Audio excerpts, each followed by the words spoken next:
르호보암이 세겜으로 갔으니 이는 온 이스라엘이 그를 왕으로 삼고자 하여 세겜에 이르렀음이더라. 느바세 아들 여로보암이 전에 솔로몬 왕의 얼굴을 피하여 애굽으로 도망하여 있었더니 이제 그 소문을 듣고 여전히 애굽에 있는 중에 무리가 사람을 보내 그를 불렀더라. 여로보암과 이스라엘의 온 회중이 와서 르호보암에게 말하여 이르되 왕의 아버지가 우리의 멍에를 무겁게 하였으나 왕은 이제 왕의 아버지가 우리에게 시킨 고역과 매운 무거운 멍에를 가볍게 하소서. 그리하시면 우리가 왕을 섬기겠나이다. 르호보암이 대답하되 갔다가 3일 후에 다시 내게로 오라 하매 백성이 가니라. 르호보암 왕이 그의 아버지 솔로몬의 생전에 그 앞에 모셨던 노인들과 의논하여 이르되 너희는 어떻게 충고하여 이 백성에게 대답하게 하겠느냐. 대답하여 이르되 왕일 만일 오늘 이 백성을 섬기는 자가 되어 그들을 섬기고 좋은 말로 대답하여 이르시면 그들이 영원히 왕의 종이 되리이다 하나 왕이 노인들이 자문하는 것을 버리고 자기 앞에 모셔 있는 자기와 함께 자라난 어린 사람들과 의논하여 이르되 너희는 어떻게 자문하여 이 백성에게 대답하게 하겠느냐. 백성이 내게 말하기를 왕의 아버지가 우리에게 매운 멍에를 가볍게 하라 하였느니라. 함께 자라난 소년들이 왕께 아뢰어 이르되 이 백성들이 왕께 아뢰기를 왕의 부친이 우리의 멍에를 무겁게 하였으나 왕은 우리를 위하여 가볍게 하라 하였은즉 왕은 대답하기를 내 새끼 손가락이 내 아버지의 허리보다 굵으니. 함께 읽겠습니다. 내 아버지께서 너희에게 무거운 멍에를 매게 하였으나 이제 나는 너희의 멍에를 더욱 무겁게 할지라. 내 아버지는 채찍으로 너희를 징계하였으나 나는 정갈 채찍으로 너희를 징계하리라 하소서. 아멘. 솔로몬은 40여 년의 긴 세월 동안 안정적인 통치를 하였습니다. 솔로몬이 군림하던 시대에는 외국과의 전쟁도 없었습니다. 다만 마지막에 시리아의 르손과 에돔의 하닷에게 시달렸던 것이 전부였습니다. 또한 솔로몬은 이스라엘에 엄청난 경제적인 부흥을 가져다 주었습니다. 솔로몬의 지혜와 가나안 지역에서의 드높은 위상은 이스라엘의 국제적인 입지를 높이기에 충분하였습니다. 화려했던 솔로몬 시대가 끝나고 아들 르호보암이 왕위에 오르게 됩니다. 오늘 말씀 1절에서는 르호보암인 온 이스라엘이 모여있는 세겜으로 가게 됩니다. 세겜은 이스라엘의 전통과 역사에 있어서 매우 중요한 곳입니다. 가나안 정복을 어느 정도 마친 다음 여호수아는 이곳에서 하나님과 이스라엘의 언약을 재차 확인하였던 곳입니다. 또한 요셉의 뼈와 여호수아가 이곳에 묻혀 있으므로 이것은 이스라엘 사람들에게 항상 출애굽을 생각하며 매우 중요한 장소라 여겼습니다. 세겜은 나중에 북이스라엘의 수도가 됩니다. 르호보암이 자신의 왕위 등극을 이곳에서 하고자 했던 것은 자신의 북쪽 지파 지배권을 확인하기 위해서입니다. 열왕기상 12장은 솔로몬의 통치 때 하나로 통일되었던 왕국이 왜 둘로 갈라지게 되었는지를 자세하게 기록하고 있습니다. 르호보암이 이스라엘의 대표들이 모여있는 세겜으로 갈 때만 해도 르호보암의 왕권은 거부될 확률은 별로 없어 보입니다. 그러나 한 사람의 등장으로 앞으로 어떻게 사건이 전개가 될지 우리로 하여금 짐작하게 합니다. 실로의 선지자 아히야에게 이스라엘의 10지파를 통치하게 될 것이라는 예언을 받은 여로보암입니다. 여로보암은 솔로몬을 피해 애굽으로 내려갔었습니다. 그런데 솔로몬이 죽자마자 여로보암이 다시 이스라엘 정치 무대의 모습을 드러내고 있습니다. 여로보암이 이스라엘의 대표들의 요청에 따라 왔다는 것은 이미 상당한 명성과 사람들의 지지를 받고 있었다는 것입니다. 오늘 본문 3절에서 5절 말씀입니다. 여로보암은 이스라엘의 대표가 되어 르호보암과 협상을 하게 됩니다. 이스라엘과 여로보암의 바람은 간단했습니다.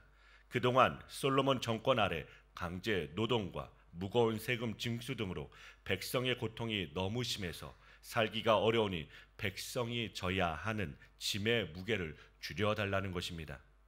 만일 그렇게만 해주면 르호보암을 왕으로 섬기며 전적으로 지지하겠다는 약속을 합니다. 르호보암은 이스라엘과 여로보암의 청원에 대하여 시간을 벌기 위해서 3일 후에 다시 오라고 말을 합니다. 이 기간에 르호보암은 백성의 요구를 수용할 때 생길 득과 실을 계산하는 것입니다. 백성의 요구를 들어주면 자신의 통치에 대한 지지와 인기는 얻을 수 있겠지만 왕궁 살림이 궁핍해집니다. 반면에 백성의 요구를 무시하면 매우 강력한 반발과 악화된 여론을 감수해야 할 것입니다. 그러나 어리석은 르호보암은 이 일로 나라가 나뉠 수 있다는 생각은 한 번도 해보지 못합니다. 그렇기 때문에 매우 경솔한 결정을 내리게 됨을 봅니다.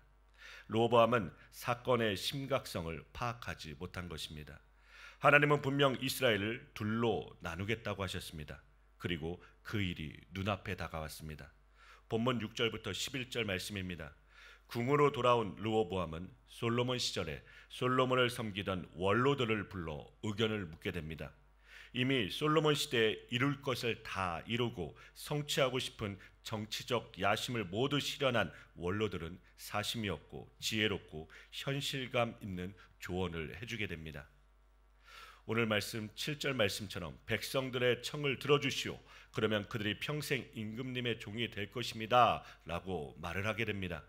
원로들은 지속된 솔로몬의 착취 때문에 얼마나 나라의 경제가 어렵고 민심이 흉흉한지를 잘 알고 있습니다. 그러나 원로들의 충고에 만족하지 못한 르호보암은 자기와 함께 자라난 또래의 젊은 신하들의 자문을 구합니다. 이들은 르호보암처럼 어렸을 때부터 부족함 없이 풍요롭게 자란 권세가들의 자식들로 보입니다. 옛말에 한 부자가 자기가 사는 마을에서 가난한 사람이 밥이 없어서 굶어 죽었다는 소식을 듣게 됩니다. 이 죽은 사람에 대하여 이렇게 말합니다. 이런 바보 같으니 밥이 없으면 떡이라도 먹지. 가난한 자의 형편을 전혀 헤아리지 못한 어리석은 부자의 이야기입니다. 이 젊은 조언자들이 이 부류에 속한다는 것입니다. 이 젊은이들의 경험 부족과 어리석음이 상황을 최악으로 몰고 가고 있습니다. 이때 르호보암의 나이는 열왕기상 14장 21절 말씀처럼 솔로몬의 아들 르호보암은 유다 왕이 되었으니 르호보암이 왕위에 오를 때 나이가 41세라. 41세의 왕이 되었던 것을 생각하면 사실 이들도 그렇게까지는 젊어 보이지 않습니다. 다만 어리석을 뿐입니다. 젊은 신하들은 솔로몬의 착취를 능가하는 강경책을 제시합니다.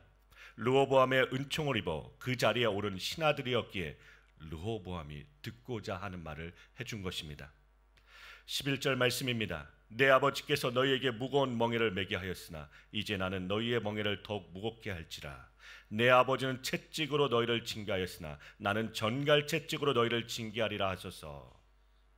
전갈 채찍으로 친다는 것은 보통 채찍보다도 몇 배 가혹한 결과를 초래하는 채찍입니다. 하나님께서는 분명 솔로몬의 죄로 인해 다윗 왕조에게서 이스라엘 12지파 중 10지파를 빼앗아 여로보암에게 주겠다고 하셨습니다. 그래야 이 일은 솔로몬의 아들 르호보암의 어리석음으로 실현되었습니다.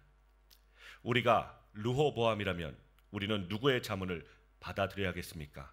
이스라엘이라는 나라는 세상의 나라와 다른 제사장 나라의 역할을 해야 하는 나라입니다. 어느 나라에도 없는 제사장 나라라는 것은 자기들의 힘과 권력으로 유지되는 나라가 아니라는 것입니다. 대신 희생하는 자로 인하여 살아가는 것을 보여야 하는 나라입니다. 그런데 제사장 나라의 역할을 하지 못합니다. 세상 나라와 같아졌기에 나라가 망하게 됩니다. 그러나 망한 것이 아니라 참된 제사장의 나라가 어떤 것인지 장차 오실 예수님께서 우리에게 친히 보여주십니다. 르호보암은 안타깝게도 원로들이 조언한 겸손과 섬김의 길을 버리고 젊은 신하들이 조언한 교만의 길을 선택하고 말았습니다. 르호보암은 젊은 신하들의 조언대로 백성들에게 대답합니다. 르호보암의 어리석은 대답과 말을 들은 백성들은 분노하며 르호보암의 왕위를 인정하지 않고 오늘 말씀 이후로 보면 유다 지파와 베냐민 지파를 제외한 10지파는 여로보암을 왕으로 세움으로 북이스라엘과 남유다로 나누어지게 됩니다. 그리고 같은 민족인 두 나라가 하나님을 버리고 우상을 섬기는 죄를 지으며 서로 싸움과 다툼을 계속하다가 결국 타 민족들에게 멸망을 당하게 되는 죄의 길의 시발점이 되게 됩니다. 본문의 말씀 속에 나오는 르호보암의 모습을 통해서 우리 자신을 돌아보기를 원합니다. 나는 누구를 찾아가고 누구의 조언을 듣고 그 조언을 듣는 이유가 르호보암처럼 내가 원하는 바에 동의하고 동조해 주는 사람, 더 나아가 나의 자존심과 내가 의롭다고만 하는 모습이 있지는 않습니까? 진정 우리가 찾아가고 조언을 들어야 할 분은 예수님이신 줄 믿으시기 바랍니다. 주님께 나아가 마음을 내려놓고 진정 이 상황 속에서 하나님께서 원하시는 뜻을 분별하고 따를 수 있는 지혜와 순종의 마음을 달라고 기도하는 자가 되기를 원합니다. 섬기는 종이 되겠다는 겸손함으로 나의 자존심과 나의 의, 나의 욕심과 주장을 내려놓고 하나님과 섬김의 종으로 설 수 있기를 주님의 이름으로 기도드립니다.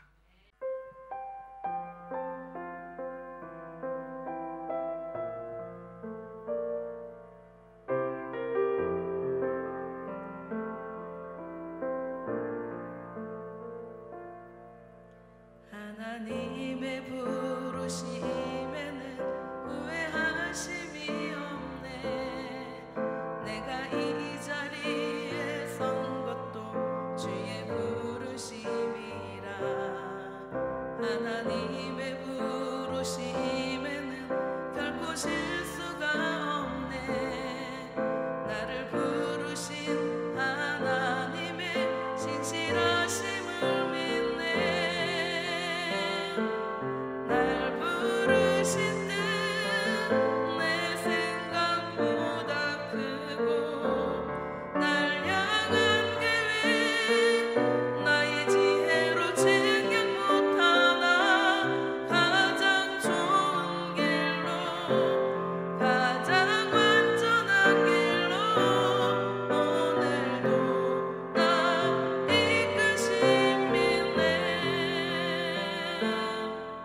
작은 나를 부르신 뜻을 나는 알 수 없지만 오직 감사와 순종으로 주의 길을 가리라. 때론 내가 연약해져도 주님 날 도우시니 주의 놀라운 그 계획을 나는 믿으며 살리. 날 부르신 뜻 내 생각보다 크고 날 향한 계획 나의 지혜로 생각 못하나 가장 좋은 길로 가장 완전한 길로 오늘도 나 이끄신 믿네. 날 부르신 뜻 내 생각보다 크고 날 향한 계획 나의 지혜로 생각 못하나 가장 좋은 길로 가장 완전한 길로 오늘도 나 이끄신 믿네.